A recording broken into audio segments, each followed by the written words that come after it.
I'd like to turn the conference over to Andrew Benson, Head of Investor Relations. Andrew, please go ahead. Good afternoon, everyone. Thank you all for participating in today's conference call. On the line today from Co-Diagnostics, we have Dwight Egan, Chief Executive Officer, and Brian Brown, Chief Financial Officer. Earlier today, Co-Diagnostics released financial results from the second quarter ended June 30, 2025. A copy of the press release is available on the company's website.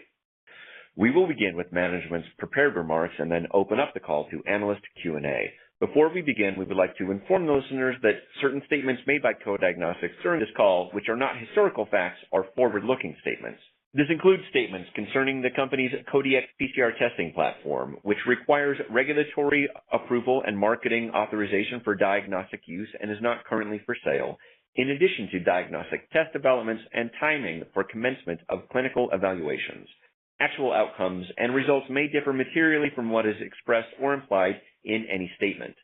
Important factors which could cause actual results to differ materially from those in these forward-looking statements are detailed in Co-Diagnostics filings with the SEC. Co-Diagnostics assumes no obligation and expressly disclaims any duty to update any forward-looking statements to reflect events or circumstances occurring after this call or to reflect the occurrence of unanticipated events. In addition, the company may discuss certain non-GAAP financial measures during today's call. These non-GAAP financial measures should not be considered a replacement for and should be read together with GAAP results. We refer you to the company's earnings release issued shortly before this call, which contains reconciliation to the non-GAAP financial measures presented to their most comparable GAAP results. At this time, I would like to turn the call over to Co-Diagnostics Chief Executive Officer Dwight Egan. Dwight. Thank you, Andrew, and good afternoon, everyone. Thank you for joining Co-Diagnostics' second quarter 2025 earnings call. The second quarter of this year continued to bring steady advancements of our CODX PCR point-of-care platform, and thanks to the diligent efforts of our team working towards our goal to bring the instrument and test to market, we remain on track to initiate clinical evaluations for all tests in our pipeline during 2025. In addition to the CODX PCR COVID-19 test, which is expected to imminently begin enrolling participants for its clinical evaluations, the test pipeline for the new platform includes real-time PCR tests for flu A and E, COVID, and RSV, in a four-plex respiratory panel supported by a grant from the National Institute of Health's RADx Tech program, as well as tests for tuberculosis, or TB, and an HPV 8-type multiplex panel, both of which are supported by grants from the Bill and Melinda Gates Foundation. These indications were identified as amongst the best opportunities in the near term to bring our unique technology and platform to market, and to help advance the Co-Diagnostics vision of increasing the accessibility of affordable, high-quality diagnostics in the United States, India, and around the world.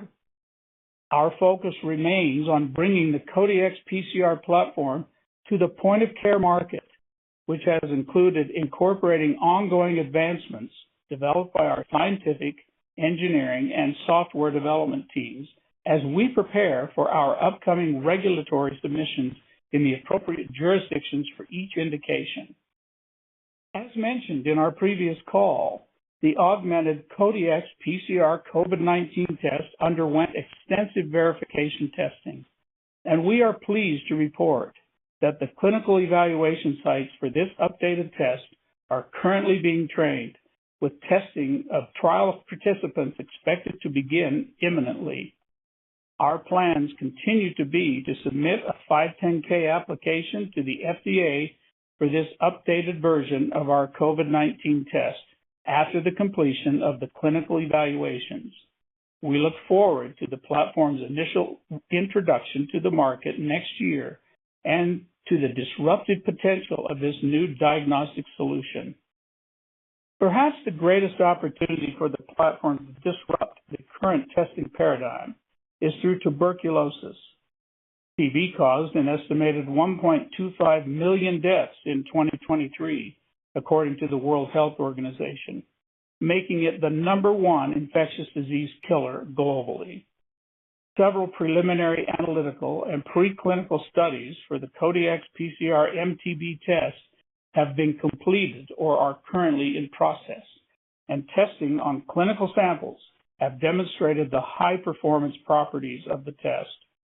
We believe that the efficient, affordable workflow process supported by the straightforward mobile app will help to speed adoption at the point of care in areas across India and Africa that have previously had little to no access to gold standard PCR diagnostic technology for a disease that is highly treatable if diagnosed early and accurately.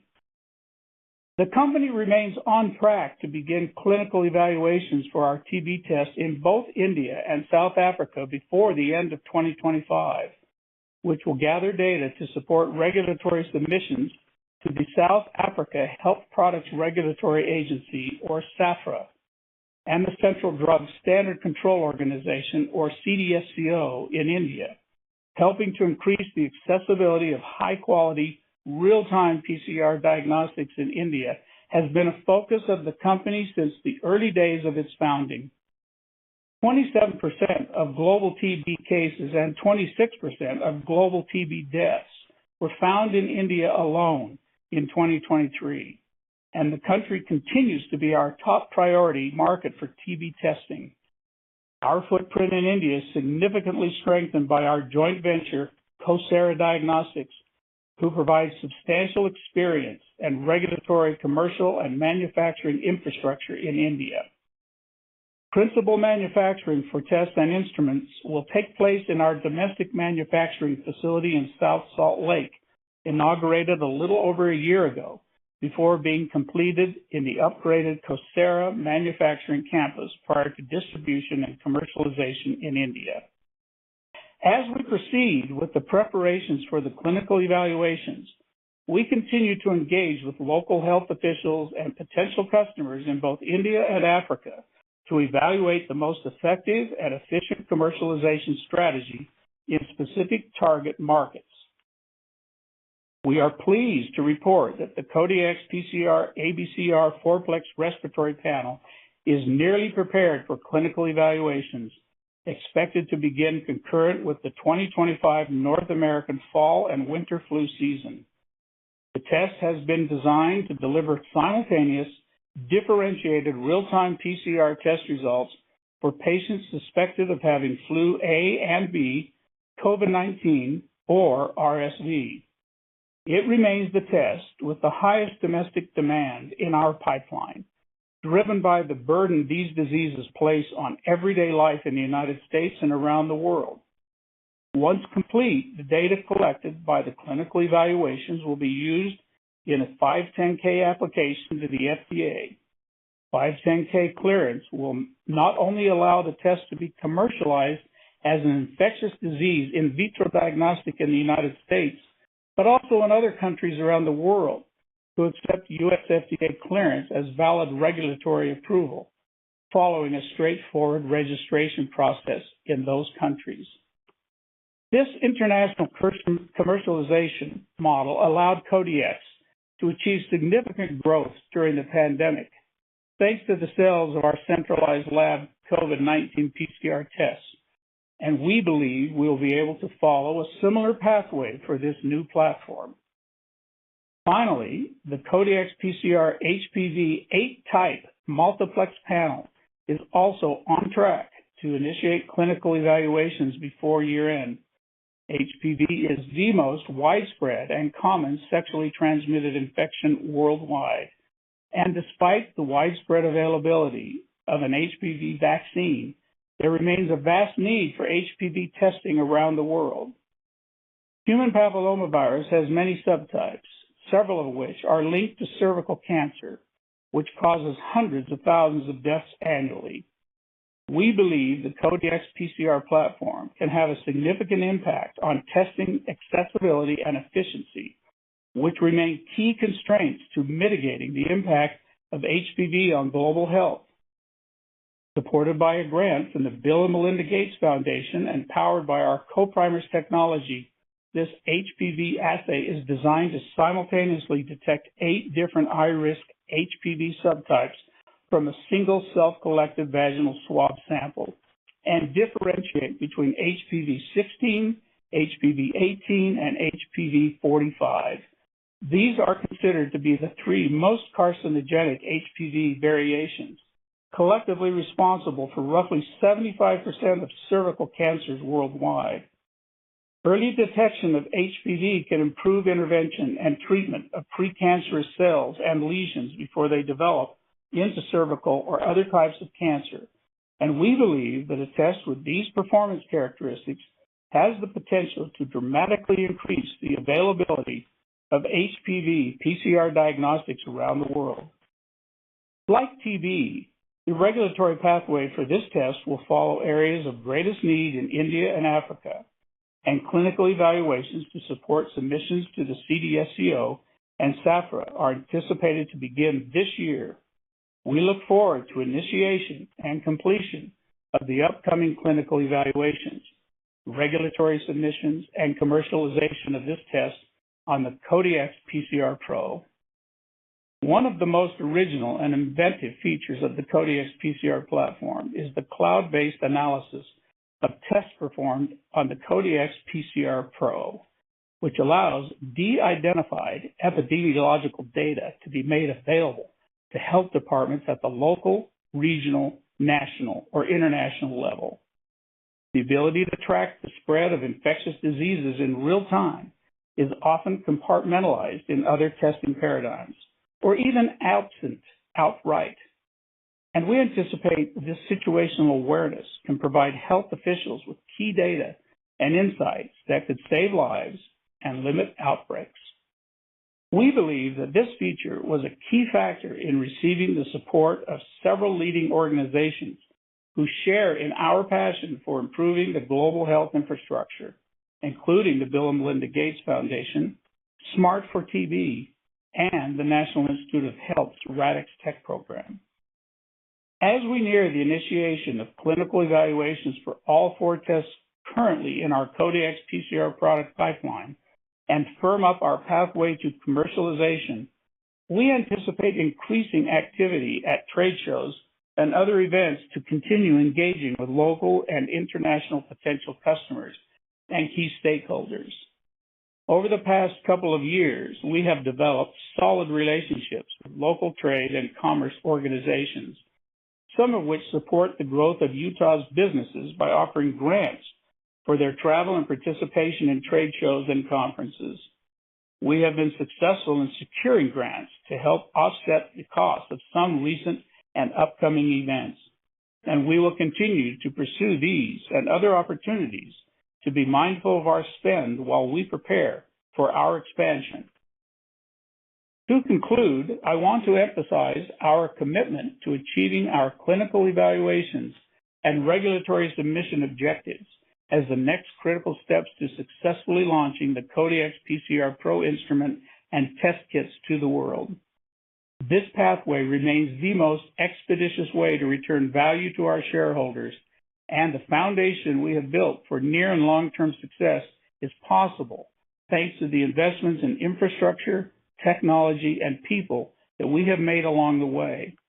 We believe this framework will allow us to replicate the process more quickly and efficiently for other critical infectious disease test panels in the future, and can be applied to other areas of interest, such as veterinary, agricultural, and livestock applications. The company remains on schedule to reach the critical milestones discussed here, as well as to expand our manufacturing capacity domestically and in India to be able to scale to meet market demand upon platform launch. We believe the CODX PCR platform can revolutionize and set a new bar for the affordability, accessibility, and decentralization of accurate, gold standard PCR infectious disease testing. I'm very proud of the work of our team and look forward to another quarter of success. With that, I will now turn the call over to Brian to discuss our financial results. Thanks, Dwight, and thanks to everyone who joined today's call.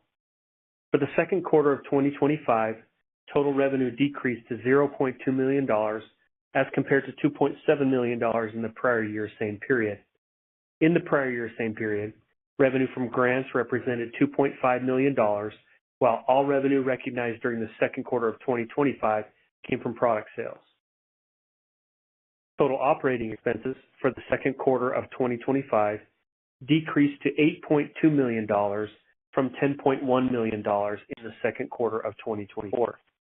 This decrease continues to reflect our efforts to become more operationally efficient. Research and development expenses in the second quarter of 2025 were $4.7 million compared to $5.6 million during the prior year comparable period. Net loss for the second quarter of 2025 was $7.7 million, or a loss of 23 cents per fully diluted share, compared to a net loss of $7.6 million, or a loss of 25 cents per fully diluted share in the prior year comparable period. Adjusted EBITDA was a loss of $7.2 million compared to an adjusted EBITDA loss of $5.9 million in the second quarter of 2024. We ended the second quarter with $13.4 million in cash, cash equivalents, and marketable investment securities. As always, we are managing our spend to maintain a healthy balance sheet as we position ourselves for commercialization. Throughout the year, we will continue to make improvements to our operating footprint that will drive efficiency gains and cost savings. We plan to provide for the company's capital requirements through equity and/or debt financing, additional grant funding, and operational efficiencies. More specifically, we are using our ATM to generate capital when appropriate. We are evaluating various debt and equity financing structures, and will continue to press forward with seeking grant support for our CODX PCR platform. In the near term, we are focused on progressing our development pipeline towards completing clinical evaluations and preparations for regulatory submission, and are managing our allocation of time and resources accordingly. We are very excited about our continued progress and remain optimistic about 2025, multiple commercial launches in 2026, and future developments within our test pipeline. I look forward to providing you with more updates on next quarter's call. With that, I will now turn the presentation back over to Dwight. Thank you, Brian. To close, we want to extend our gratitude to Co-Diagnostics shareholders and to our employees, whose consistent dedication and hard work is one of our most valuable assets to achieving the CODX vision. We will now take questions from our analysts. Operator? Thank you. We will now begin the question and answer session. If you would like to ask a question, please press star one on your telephone keypad to raise your hand and join the queue. And if you would like to withdraw your question, again, press star one. Your first question comes from Yi Chen with H.C. Wainwright. Please go ahead. Hi, this is Eduardo on for Yi. I was hoping if you could just kind of repeat your expected timeline. You mentioned that all sites are being trained and you're going to start recruitment imminently. I was just hoping if I could get a timeline for the specific tests in order, which one you expect to have earlier completion of those trials, and then the consequent 510K applications. Just kind of get a feel for the progression of and cadence of things.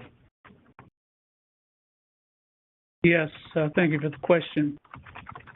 Our clinical trials for all four of the indications that we cited, which are COVID-19, our multiplex flu A/B COVID-19 and RSV test, our MTB or tuberculosis test, and our HPV or human papillomavirus test.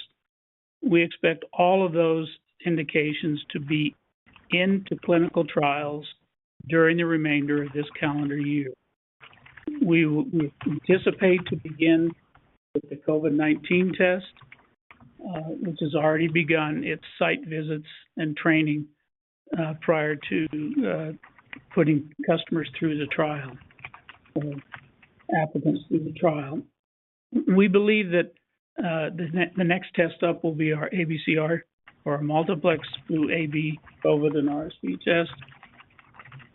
And probably the next one after that will be our tuberculosis test, followed by HPV. That order could change with respect to the final treatment we expect for all of them to commence clinical trials during the remainder of this calendar year.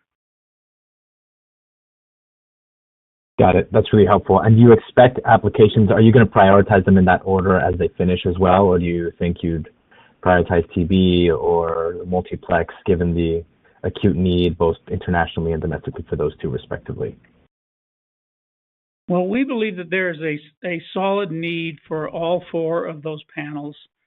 The MTB and HPV tests are targeted mainly to India and the African nations, including South Africa.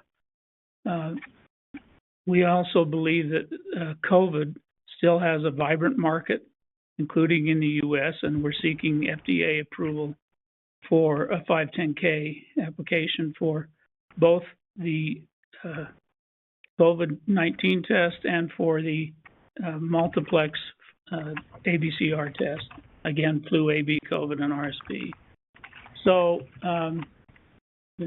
we know that COVID is, there was a lot of COVID fatigue out there, but it's still the number 2 killer in terms of infectious disease pathogens out there. And so we think there's still a robust market for COVID, and we anticipate that that will be the first one up. Got it. So COVID first. Got it. Thanks for the clarity there. And curious if you have some visibility towards commercial launch. I know maybe that might be a ways down, but if you have any visibility there and how you plan on deploying your marketing strategy, you're planning on, point of care or over the counter, are you in conversations with distributors at this point in time, or how you plan on executing in regard to commercial launch? Well, with respect to getting into commercialization, we plan to do that as soon as we have a clearance from the FDA in the case of COVID-19. We don't expect that the clinical trial submission to the FDA will be protracted. The FDA generally has about a 120-day period in which they endeavor to clear a test. Doesn't always happen that way, but we believe with what we will be submitting that is a reasonable time frame after we get the submission done. As to the clinical trial, that depends largely on how many people that come to the testing sites actually have COVID, because we will need to have a certain number of positive and negative applicants in order to conclude the clinical trial. The other part of your question with respect to where we will deploy it from a commercialization standpoint is really as follows. In the United States, we are targeting physician offices and clinics. This is a point of care application. We're also targeting skilled nursing facilities, rest homes, where they have a vulnerable population that has a need for extensive testing. We also anticipate doing marketing into the home market. So we are seeking a clearance for a home use. And finally, we are expecting to have activity in the pharmacy market. There's tens of thousands of pharmacies in the United States, many of which are set up to test and treat. And we believe that will also be a fertile market for us. So those are the areas in the United States where we're targeting for the COVID and for the ABCR test. In India, we're mainly targeting the primary healthcare facilities where there's almost 30,000 different primary care centers that are primarily doing ear microscopy, which really needs to be replaced with all type of technology, that is a molecular technology. We have the gold standard technology for that type of application, including, its accessibility, its affordability, and its accuracy. Got it. And would you expect, just trying to add the timelines together, so obviously there's some variability in the readout for the COVID trial, like you mentioned. I'm curious, so would this be commercial launch potentially end of 2026, early 2027? Well, I hope we have a commercialization before the end of 2026.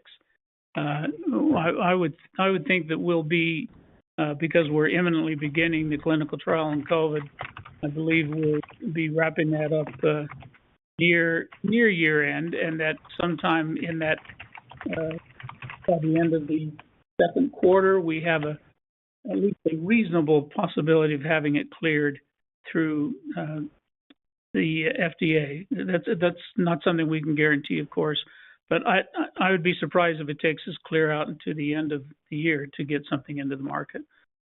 I'd look more to mid-year. Got it. Thanks so much for the clarity and for taking the questions. Thank you. And that concludes our question and answer session, and that does conclude today's conference call. Thank you for your participation, and you may now disconnect.